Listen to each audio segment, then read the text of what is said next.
आज का हमारा टॉपिक है समास। आज हम समास के बारे में अध्ययन करेंगे। देखिए, समास किसे कहते हैं। हिंदी का इम्पोर्टेंट होता है, हमारे परीक्षा में भी आता है। 5 नंबर 10 नंबर का आता है, कम से कम 5-4 नंबर का आता ही है। तो समास क्या होता है। समास दो या दो से अधिक शब्दों को मिलाकर एक संक्षिप्त शब्द बनाया जाता है, समास कहलाता है। देखिए, समास में क्या होता है, दो या दो से अधिक शब्द आएंगे और वो मिलकर एक नए संक्षिप्त संक्षिप्त मतलब छोटा, संक्षिप्त मतलब छोटा शब्द का निर्माण करते हैं, समास कहलाते हैं। जैसे राजा का पुत्र, तो राजा का पुत्र 3 शब्द आ गए और 3 शब्द को मिलाकर एक नया संक्षिप्त शब्द बनाया गया, क्या, राजपूत। तो राजपूत का मतलब राजा का पुत्र, तो संक्षिप्त शब्द बनाया गया, इसे कहते हैं समास। तो समास क्या होता है, दो या दो से अधिक शब्दों को मिलाकर एक नया संक्षिप्त शब्द बनाया जाता है, समास कहलाता है। ठीक, आइए समास के बारे में जानें। समास के कितने प्रकार होते हैं। तो समास के मुख्यतः 6 प्रकार होते हैं। देखिए, समास के अंत में जुड़ा है मास वर्ड। मास वर्ड जुड़ा है ना, तो मास में कितना महीना होता है, 12। तो 12 का आधा ये 6 हमारा, समझिए बात है ना, यानी 12 का आधा 6 समास हुए। तो समास कितने प्रकार के, 6। कौन कौन, अव्ययी भाव समास, तत्पुरुष समास, कर्मधारय समास, द्विगु समास, द्वंद्व समास, बहुब्रीहि समास। तो आप इसे याद कर लेना। तो अव्ययी भाव समास क्या होता है, तत्पुरुष समास क्या होता है, कर्मधारय समास क्या होता है, द्विगु समास, द्वंद्व और बहुब्रीहि, इसके बारे में हम बारी बारी से जानेंगे। तो पहला हमारा आ गया है अव्ययी भाव समास। अव्ययी का मतलब होता है अवयव, यानी जिस समास का पहला पद क्या हो, अवयव। अवयव का मतलब जिसका रूप न चले। जैसे बालक, बालको, बालका, बालकम, बालका करते हो ना, तो ये रूप चलता है। लेकिन अव्ययी भाव में उस पहले शब्द का रूप नहीं चलेगा, यानी कि उपसर्ग का पहला शब्द, यानी जिस समास का पहला पद अव्यय, हमने कहा ना अव्यय होता है, तो उसे हम क्या, अव्यय तथा प्रधान हो, उसे हम कहेंगे अव्ययी भाव समास। प्रधान का मतलब मुख्यता उसे दी जाएगी, यानी जिस समास का पहला पद अव्यय हो, अव्ययी भाव समास कहलाता है। देखिए, प्रतिदिन, तो प्रतिदिन में प्रति वर्ड है, तो प्रति का क्या रूप चलता है कि प्रति प्रति प्रतियो, नहीं चलता है ना, इसीलिए यह क्या हो गया, हमारा अव्ययी भाव समास हो गया। आ जन्म, आ का रूप चलता है, नहीं, आ प्लस जन्म, आ जन्म। सहर्ष, स का रूप चलता है, नहीं, सहर्ष। यथा का रूप चलता है, नहीं, यह अव्यय है, यानी यथासंभव। यथा का मतलब है जैसे। प्रतिकूल का मतलब प्रतिकूल, तो यानी प्रतिधन कुल। इसका अगर समझ में नहीं आ रहा है तो याद रखना, पहला पद उपसर्ग होगा। क्या होगा, पहला पद उपसर्ग होगा। अब उपसर्ग क्या होता है, प्रत्यय क्या होता है, इसकी अगली वीडियो हमारी यही पे होगी, उपसर्ग और प्रत्यय पे। ठीक है, तो अभी तक फिलहाल समझ लीजिए, नहीं समझ में आ रहा है उपसर्ग के बारे में तो हम बता देंगे। ठीक है, तो पहला पद क्या होगा, उपसर्ग। अगर नहीं समझ में आया तो प्रति वर्ड देख लेना, आ वर्ड देख लेना, अ देख लेना, स देख लेना, यथा, यानी प्रति आ अ स यथा, अगर पहले ही लगा है तो वह अव्ययी भाव समास होगा। बताइए बात समझ में आया कि नहीं, यानी प्रति आ अ स यथा अगर पहले आएगा तो अव्ययी भाव समास होगा। अच्छा, एक बात नोट करना दिमाग में कि एक ही शब्द कई बार, मतलब 2 या 2 से अधिक बार आने पर वह अव्ययी भाव समास होता है। जैसे हाथों हाथ, हाथ हाथ 2 ठो आएगा नहीं है, तो ये भी अव्ययी भाव। दिनों दिन, तो दिन प्लस दिन, हाथों हाथ, हाथ प्लस हाथ, दिनों दिन मतलब दिन प्लस दिन, तो ये क्या होगा, अव्ययी भाव समास होगा।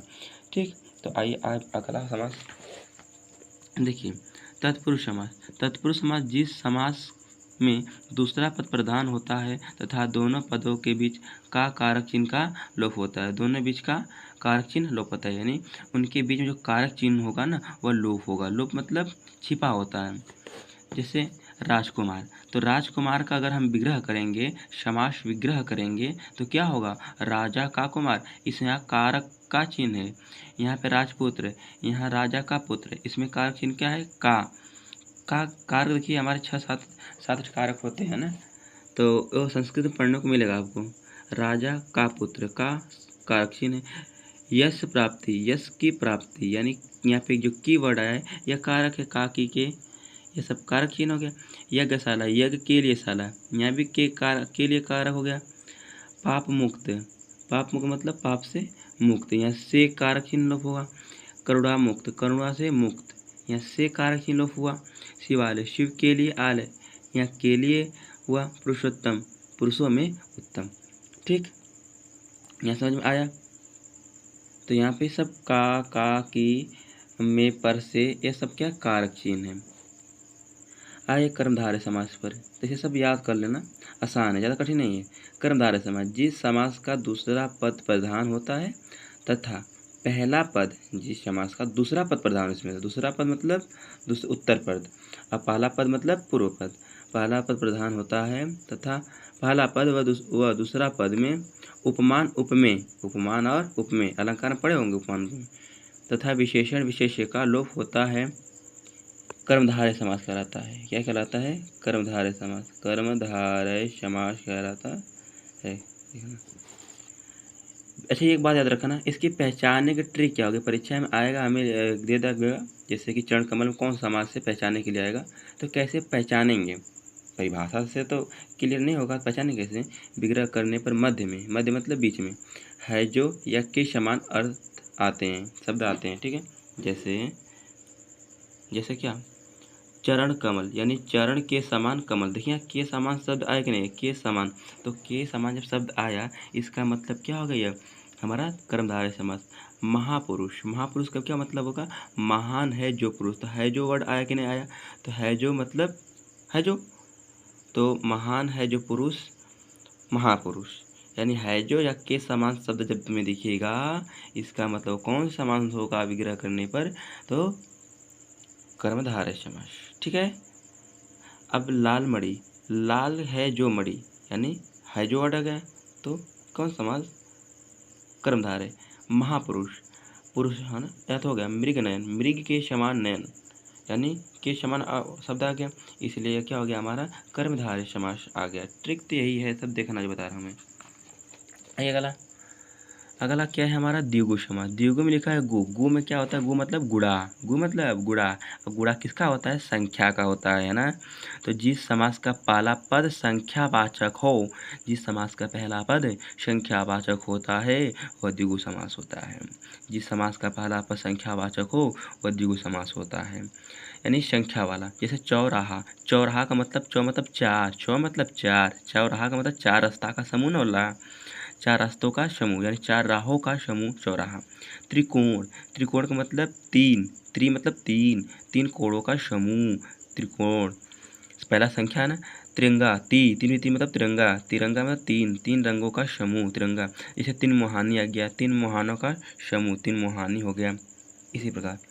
तो अब आइए अगली हमारा द्वंद्व समास। द्वंद्व समास क्या होता है भाई, जिस समास के दोनों पद प्रधान होता है। अरे परिभाषा याद कर लेना भाई, थोड़ा सा, हाँ थोड़ा सा कष्ट कर लेना। जिस समास के दोनों पद प्रधान होता है तथा विग्रह करने, विग्रह मतलब उसे तोड़ेंगे, विग्रह करने पर और एवं, और या एवं, और का मतलब भी होता है एवं, एंड शब्द आता है, द्वंद्व समास कहलाता है। अगर नहीं बात समझ में आई तो एक दूसरे के उल्टा होते हैं, एक दूसरे क्या होता है, उल्टा, उल्टा का मतलब विलोम है ना। जैसे पाप है, पाप का उल्टा पुण्य, तो पाप पुण्य। सुख का उल्टा दुख, गुण का उल्टा दोष, माता का उल्टा पिता, भाई का उल्टा बहन, ठीक है। ये सब, आकाश का उल्टा पाताल, ये सब एक दूसरे को उल्टे होते हैं।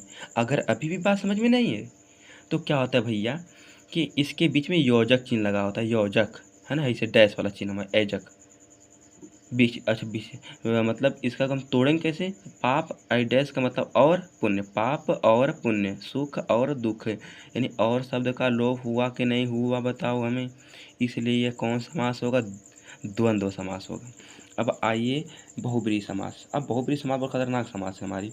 बहुब्रीहि समास, इस समास का कोई पद प्रधान न हो, और परीक्षा के दृष्टिकोण से इम्पोर्टेंट भी होता है, और कोई पद प्रधान भी नहीं है, बताइए, परीक्षा में बहुत इंपॉर्टेंट होता है। इस समास का कोई पद भी प्रधान नहीं होता है, दोनों पद मिलकर किसी तीसरे पद, तीसरे पद का मतलब नया पद जो आएगा उसकी ओर संकेत करते हैं, यानी इस समास का कोई भी पद प्रधान नहीं होता है, दोनों पद मिलकर किसी तीसरे पद की ओर संकेत करते हैं, बहुब्रीहि समास कहलाते हैं। या लिख लेना भैया, बहुब्रीहि समास कहलाते हैं, समास कहलाते हैं। बात लगी। अच्छा आइए चतुर्भुज, चतुर्भुज मतलब चतुर मतलब चार भुजाओं का समूह। आप कहेंगे सर ये संख्यावाचक हो गया, ये द्विगु समास का हो, लेकिन भैया एक बात नहीं सुनो हमारा, चार भुजाओं का समूह का मतलब क्या होता है, इसका अर्थ होता है ना, जिसका अर्थ निकल जाए वह बहुब्रीहि समास, ये ट्रिक बिल्कुल हो गया। तो चार भुजाओं का समूह मतलब भगवान विष्णु जी हो ना, मतलब अब चौराहा का मतलब कौन विष्णु जी है, कौन भगवान जी होंगे, होंगे कौन भगवान? त्रिकोण का मतलब कौन भगवान होंगे? इसका कोई अर्थ निकल रहा है कि 3 करोड़ समूह अर्थात लक्ष्मी जी? नहीं ना होगा ऐसा, यानी इसका अर्थ ही नहीं निकलता है, इसलिए द्विगु समास होगा।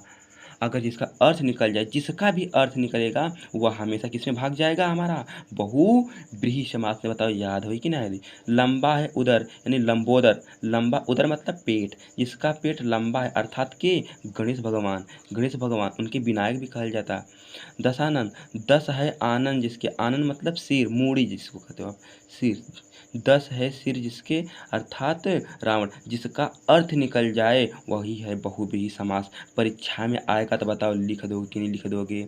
बताओ लिख दो कि नहीं लिख दोगे? गिरिधर में आइए, गिरिधर, गिरिधर का मतलब गिरि मतलब पर्वत, धर का मतलब धारण करने वाला, पर्वत को धारण करने वाला कौन? अरे कृष्ण जी ऐसे पर्वत को नहीं धारण किए थे, देखे थे ना, यानी कृष्ण जी, भगवान कृष्ण, इसीलिए हमारा क्या हो गया बहुव्रीहि समास। अच्छा बता सकते हो नीलकंठ में कौन समास है? नीलकंठ में, हाँ, नीलकंठ में कौन समास है? नीलकंठ में, कंठ में कौन समास है? तो नीला है कंठ जिसका, नीला कंठ किसका है? शंकर भगवान का। किसका भैया? शंकर भगवान का। तो समझ गए ना सर जी कि अर्थ निकल रहा है, इसलिए बहुव्रीहि समास। That's all. Thank you and like and subscribe.